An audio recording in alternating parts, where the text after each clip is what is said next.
Now in Moscow, President Putin has warned that if the UK goes ahead with a plan to supply Ukraine with ammunition which contains depleted uranium, Russia will be forced to respond. Now, the threat of unspecified retaliation was made on the second day of talks with President Xi of China.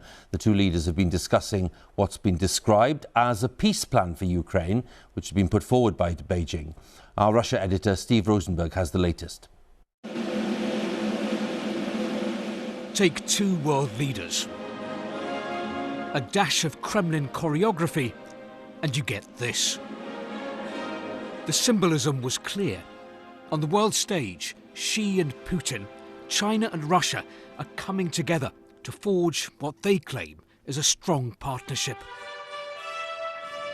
The talk at the table was about expanding cooperation, but equal partners they are not. Russia, under pressure over its war in Ukraine, is increasingly dependent on China. And Vladimir Putin is increasingly critical of the West. Later, he slammed the UK for deciding to provide ammunition to Ukraine that contains depleted uranium. I would like to note that if this happens, then Russia will be forced to take action accordingly. I'm talking about the fact that the West is already starting to use weapons with a nuclear component.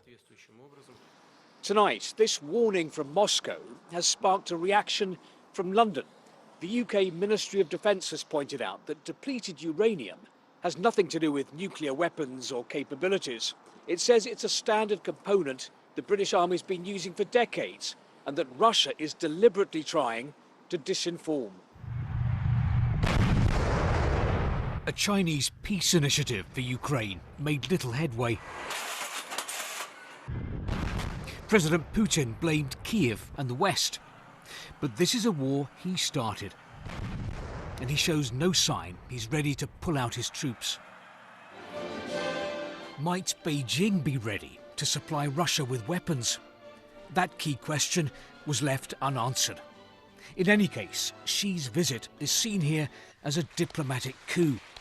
At last, the Kremlin has something to celebrate.